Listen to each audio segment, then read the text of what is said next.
Anda telah mengunduh podcast yang dipaparkan oleh Pendeta Dr. Erastus Sabdono ini dari truth.id/voice. Selamat mendengarkan podcast ini. Shalom. Kebenaran hari ini 21 Maret 2022 bertemakan petualangan hidup. Kita hanya memiliki satu kali kesempatan hidup, dan kita tidak memiliki dua buku kehidupan.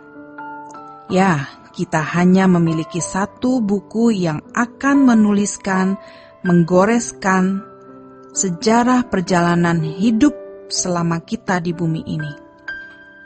Tidak ada petualangan hidup yang lebih indah dan yang lebih berharga dari petualangan hidup sebagai anak-anak Allah yang mengikuti jejak Tuhan Yesus.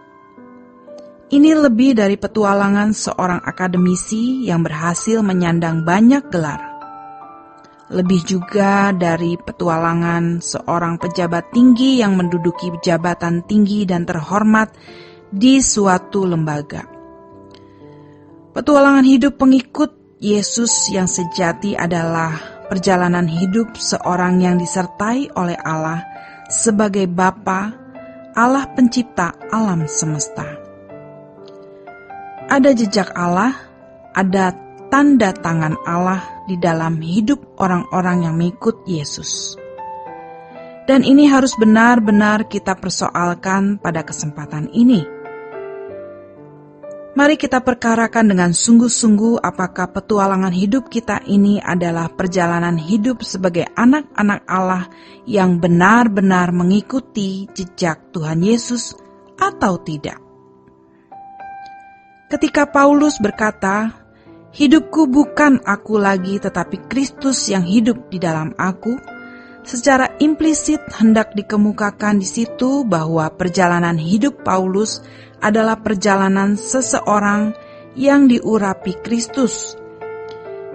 Ini bukan perjalanan seorang teolog Yahudi yang juga adalah seorang anggota Sanhedrin, pemuka pemimpin masyarakat Yahudi.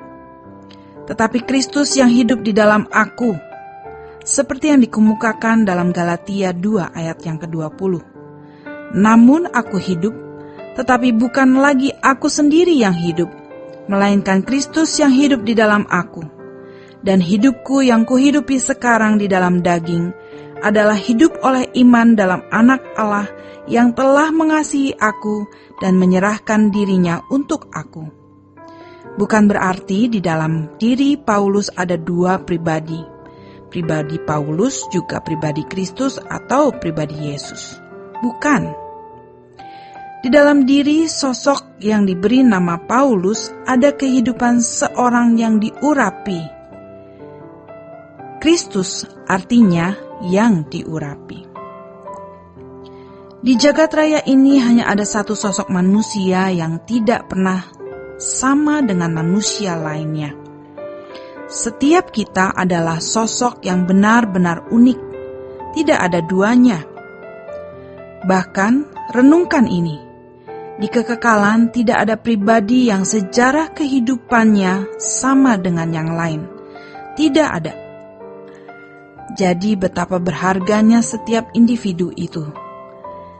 Yang didesain Allah dengan keunikannya, dan tentu dengan keadaan yang luar biasa.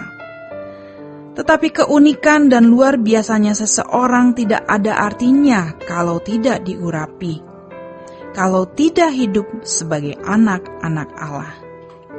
Serupa dengan Yesus atau seperti Yesus, maksudnya serupa dengan Yesus dalam ketaatan, dengan ketaatan yang tidak bersyarat. Tercantum dalam Filipi 2 ayat 2 sampai dengan 8. Apapun yang harus ditempuh, apapun yang harus dijalani, keadaan apapun yang berlangsung di dalam hidupnya, Yesus tetap taat. Itulah keserupaan yang dimaksud, menuruti apa yang Allah kehendaki untuk dituruti.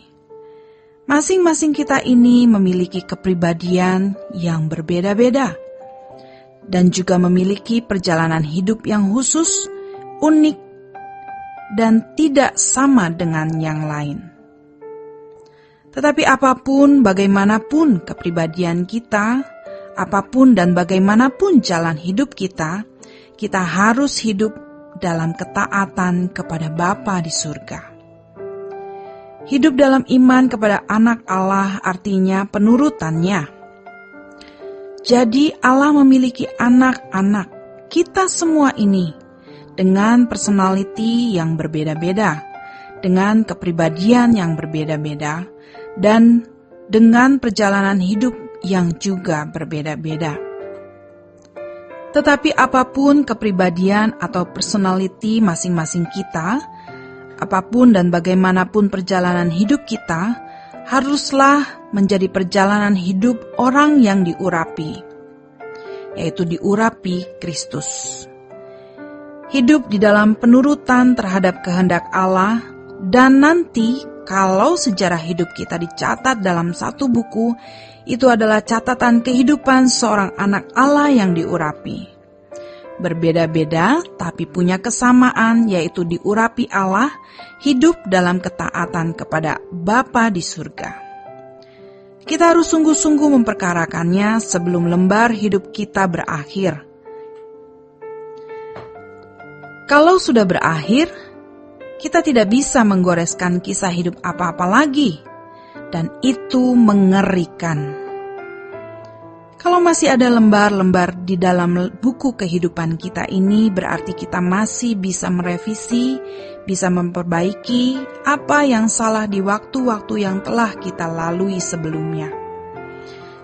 Dan Allah melupakan, Allah menghapus dosa-dosa kita, serta mau menuliskan sejarah baru hidup kita. Itu hebatnya Allah kita, mengampuni dan melupakan.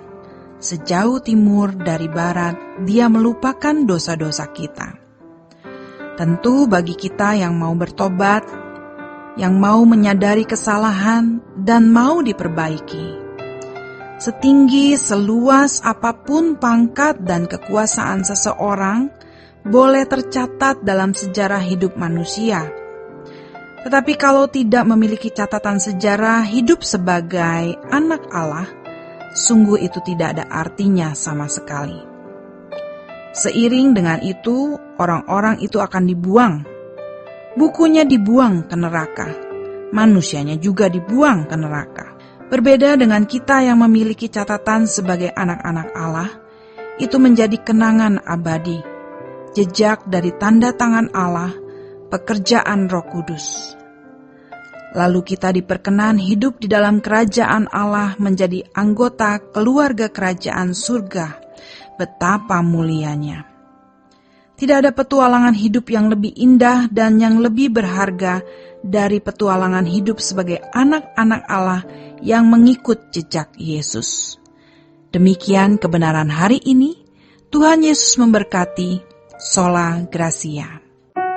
Untuk berlangganan renungan harian dalam bentuk cetak, silakan hubungi Truth Literatur di nomor telepon 0878 7870 7000.